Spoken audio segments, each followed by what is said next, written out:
বর্ষাকালে এই বৃষ্টির ওয়েদারে বাড়ির প্রত্যেকের ডিমান্ড ভালো কিছু খাবো।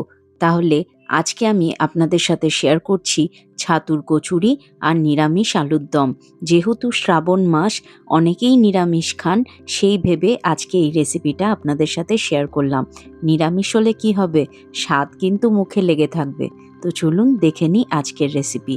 প্রথমেই ছাতুর কচুরি বানানোর জন্য আমি এখানে ১ বাটি পরিমাণ আটা আর ১ বাটি পরিমাণ ময়দা নিয়েছি। নিলাম সামান্য লবণ, সামান্য চিনি আর ২ চামচ রিফাইন তেল অ্যাড করে ভালো করে ময়ান দিয়ে দেব। এরপর একটু একটু করে জল দিয়ে ভালো করে ডোটা তৈরি করে নেব। ডোটা কিন্তু আমি খুব শক্ত করে তৈরি করব না, তাহলে ছাতুর পুর ভরে বেলতে কিন্তু অসুবিধে হবে। এমনভাবে রেডি করব যাতে খুব শক্তও না থাকে ডোটা আর খুব নরমও না হয়ে যায়। দেখুন ডোটা কেমনভাবে তৈরি করছি, একদম নরমও করিনি আবার খুব শক্তও নয়। ডোটা যদি খুব শক্ত হয়ে যায় তাহলে কিন্তু পুর দিয়ে বেলার সময় ছাতুর পুরটা ফেটে বেরিয়ে যাবে।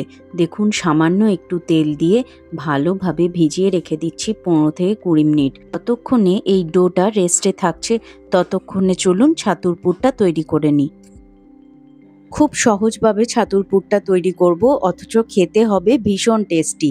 তো চলুন দেখে নিই। প্রথমেই ১ বাটি ছাতু নিলাম, তাতে দিলাম পরিমাণ মতো লবণ, সামান্য চিনি আর একটু বেশি পরিমাণে হিং অ্যাড করলাম। এতে ফ্লেভারটা খুব সুন্দর আসবে। এরপর একটা ভাজা মশলা তৈরি করে নিচ্ছি, যেটা এই রান্নাতে ভীষণ কাজে লাগবে আর এই রান্নার টেস্ট একদম বাড়িয়ে দেবে।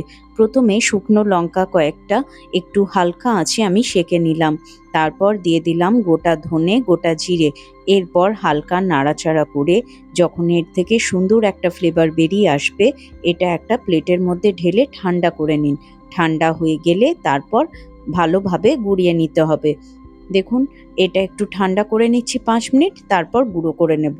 গুঁড়ো হয়ে গেলে ১ চামচ পরিমাণ এই ভাজা গুঁড়ো মশলা আমি এই ছাতুর পুরের মধ্যে অ্যাড করে দিলাম।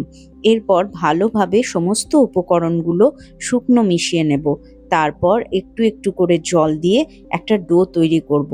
একটু একটু করে জল দেবেন আর ডোটা মাখতে থাকবেন। একবারে বেশি জল পড়ে গেলে কিন্তু ডোটা নরম হয়ে যাবে খুব। দেখুন ডোটা আমাদের একদম রেডি হয়ে গেছে।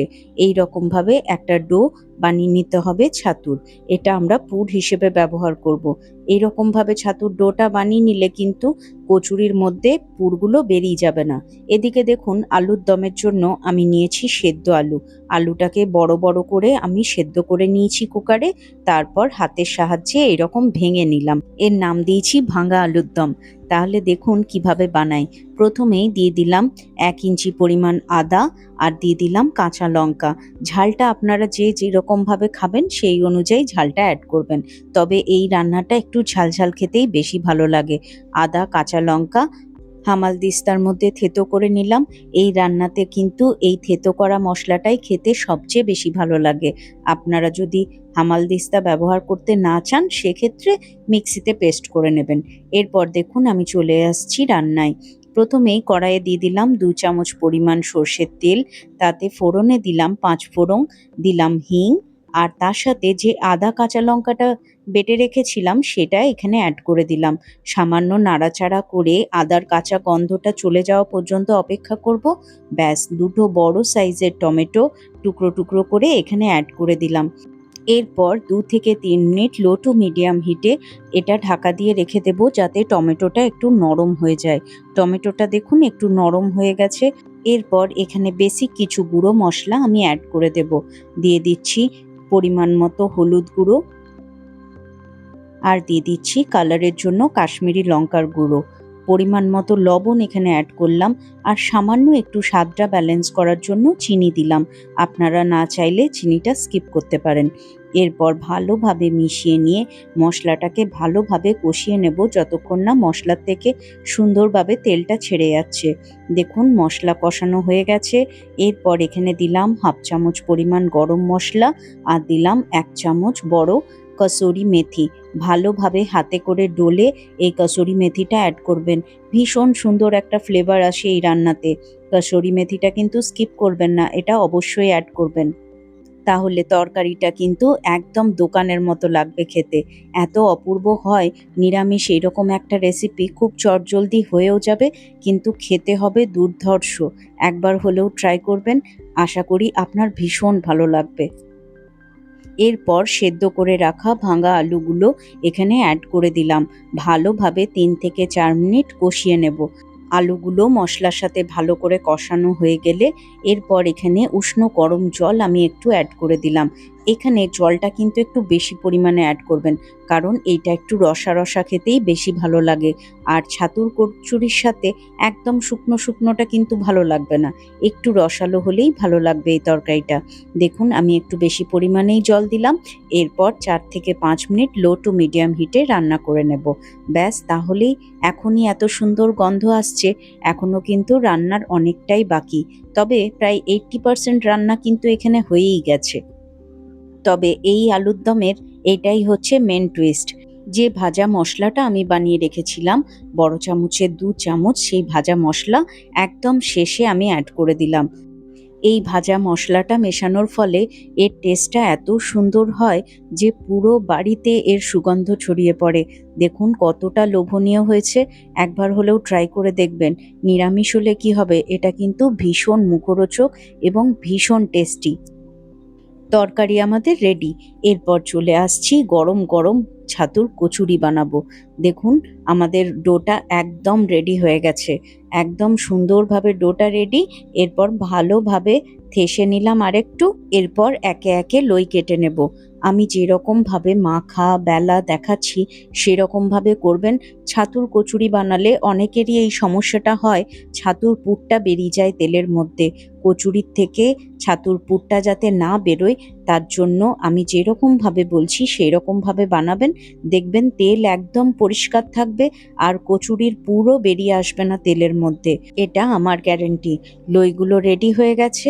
এরপর একে একে লইগুলো নিয়ে হাতে চাপ দিয়ে ভালোভাবে গোল করে নিয়ে দেখুন একটা বাটির আকার তৈরি করে নেব। বাটির আকার করে নিয়ে বেশ ভালোভাবে একটু পুর দিয়ে দেবো। ছাতুর কচুরিতে একটু বেশি পরিমাণ পুর না দিলে খেতে ভালো লাগবে না, তাই আমি অনেকটা পরিমাণই পুর দিচ্ছি এখানে। ভালোভাবে পুরটা দিয়ে মুখটা সিল করে দেব। আমি যেরকমভাবে মুখটা সিল করছি এই রকমভাবে সিল করবেন, দেখবেন পুরটা বেরিয়ে আসবে না। ছাতুর কচুরি আর নিরামিষ ভাঙা আলুর দম, এই রকম সুন্দর একটা কম্বিনেশন এই বৃষ্টি বাদলের দিনে অবশ্যই একবার বানিয়ে দেখবেন। পরিবারের সকলে ভীষণ খুশি হবে। আপনাদের আমার সহজ সরল রান্নাগুলো যদি ভালো লাগে তাহলে প্লিজ আমার চ্যানেলটাকে লাইক করবেন, শেয়ার করবেন এবং সাবস্ক্রাইব করে আমার বন্ধু হয়ে আমার পাশে থাকবেন। আমার নতুন বন্ধুরা বেল আইকনটা প্রেস করে অল নোটিফিকেশনটা অন করে দেবেন, তাহলে আমি যখনই ভিডিও দেব আপনাদের কাছে নোটিফিকেশন চলে আসবে। আপনারা অবশ্যই কমেন্ট করে জানাবেন আমার রেসিপিগুলো আপনাদের কেমন লাগে। আপনাদের সুন্দর সুন্দর কমেন্ট আমাকে ভীষণভাবে মোটিভেট করে নতুন নতুন রেসিপি শেয়ার করার জন্য। দেখুন কথা বলতে বলতে আমাদের কচুরির মধ্যে পুর ভরাও হয়ে গেল আর তার সাথে কচুরি বেলাও স্টার্ট হয়ে গেছে। দেখুন কচুরিগুলো হালকা হাতে আমি বেলে নিচ্ছি, তাতে কিন্তু পুরটা বেরিয়ে যাওয়ার কোনো সম্ভাবনাই নেই। প্রচুর পরিমাণে পুর দিয়েছি, তা সত্ত্বেও দেখুন কচুরিগুলো কোথাও ফাটেও নি আর সুন্দরভাবে বেলা হচ্ছে। কচুরিগুলো এই রকমভাবে যদি ডোটা তৈরি করে নেন তাহলে একদম সুন্দরভাবে রেডি হয়ে যাবে। যে কোনো নিরামিষের দিনে হোক বা পুজো পার্বণের দিনে এই রকমভাবে চটজলদি দুটো টেস্টি টেস্টি রেসিপি আপনারা বানিয়ে ফেলতে পারবেন। সমস্ত কচুরি আমি একসাথে বেলে একটা থালার মধ্যে রেখে দিয়েছি। এরপর একে একে ছেঁকে নেওয়ার পালা। দেখুন কচুরিগুলো একটুও ফাটবে না আর প্রত্যেকটা কচুরি সুন্দরভাবে দুফোল হয়ে ফুলে উঠবে বলের মতো। দেখুন প্রত্যেকটা কচুরি কত সুন্দর হচ্ছে, ছাতুর পুরও বেরিয়ে আসছে না। আমি কয়েকটা কচুরি আপনাদের বানিয়ে দেখাচ্ছি। তেলটা দেখুন একদম পরিষ্কার। এই রকমভাবে একটা টিস্যু রেখে তার উপরে আমি কচুরিগুলো একে একে রেখে দেব, তাতে যেটুকু তেল থাকবে সেই তেলটাও টেনে নেবে। এরপর দেখুন একে একে প্রত্যেকটা কচুরি ভেজে নিচ্ছি। তেলটা দেখুন অনেকগুলো কচুরি আমি ভেজে নিয়েছি, তারপরেও তেলটা দেখুন একদম পরিষ্কার, একটা কচুরিও ফাটবে না আর এই রকম বলের মতো ডুবকো ডুবকো কচুরি তৈরি হয়ে যাবে।